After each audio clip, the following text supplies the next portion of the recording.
هذا النبي صلى الله عليه وسلم وهذا اسم أبيه واسم أمه. تفضل. اللہ کے نبی صلی اللہ علیہ وسلم کا نسب جو ہے وہ میں نے پچھلے ہفتے میں بتایا تھا کہ اللہ کے نبی کا نسب جو ہے سب سے اعلیٰ اور عارفہ نسب تھا. اللہ کے نبی صلی اللہ علیہ وسلم کے دادا پردادا کے بارے میں نے پچھلے ہفتے میں بتایا تھا، لیکن الشیخ نے بتا دیا تو ایک مرتبہ اور میں بتا دوں کہ اللہ کے نبی صلی اللہ علیہ وسلم کا نام جو ہے محمد کس نے رکھا تھا؟ عبد المطلب نے، جو دادا تھے. ان کو لے کر کے گود میں، اور جب سنے بشارت تو لے کر کے اور خانہ کعبہ میں جا کر کے وہاں کہا کہ ان کا نام میں اپنے پوتے کا نام محمد رکھوں گا. محمد زیادہ تعریف کرنے والا، زیادہ لوگ تعریف کرنے والے.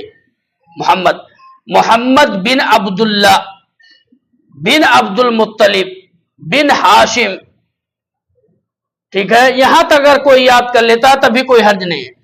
محمد بن عبداللہ بن عبد المطلب بن ہاشم بن عبد مناف بن قصی بن کلاب بن مرہ، یعنی یہ لمبی فہرست. مدرکہ پر جا کر کے اللہ کے نبی صلی اللہ علیہ وسلم عدنان جو ہے مدرکہ تک جا کر کے اللہ کے نبی صلی اللہ علیہ وسلم کا، اس کے بعد جو ہے عدنان کے بعد اللہ کے نبی کا نسب کے اندر کچھ اختلاف ہے، لیکن لاسٹ میں جا کر کے حضرت اسماعیل علیہ السلام سے جا کر کے اللہ کے نبی کا نسب ملتا ہے. حضرت محمد رسول اللہ صلی اللہ علیہ وسلم کے والد محترم کا کیا نام تھا؟ عبداللہ. دادا کا نام عبد المطلب، پردادا کا نام ہاشم، اس کے بعد عبد مناف، اس کے بعد میں قصی، اس کے بعد میں کلاب بن مرہ. یعنی یہ نسب پورا جا کر کے اللہ کے نبی کا ملتا ہے عدنان میں. اس کے بعد اللہ کے نبی صلی اللہ علیہ وسلم کے والدہ کا کیا نام تھا؟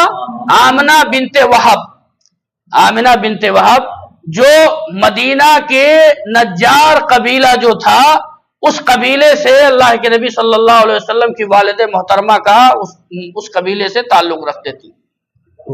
نسب اس قبیلے سے جا کر کے ان کا وہی قبیلہ تھا، نجار قبیلہ تھا. اور اللہ کے نبی صلی اللہ علیہ وسلم، میں نے بتایا تھا اللہ کے نبی صلی اللہ علیہ وسلم کے والد محترم جب گئے تو وہی مدینے میں جا کر کے وہیں پر شادی کیے تھے.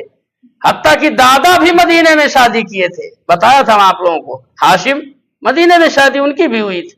عبد المطلب جب پیدا ہوئے تو وہ تجارت کی غرض سے گئے تھے، اور ہاشم کا انتقال جب ہو گیا تو اس وقت عبد المطلب ماں کے پیٹ میں تھے اللہ کے نبی کے دادا.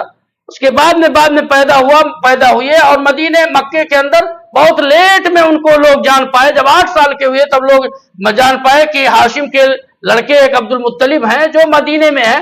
تو چچا جو تھے، جتنے بھائی تھے، سب لوگ گئے مدینے میں اور جا کر کے عبد المطلب کو لے کر کے آئے مکے میں. اسی طریقے سے عبداللہ وہ بھی مدینے کے اندر. دیکھیں مدینے اور مکے کی کتنی کیا نام ہے روابط تھے پہلے سے.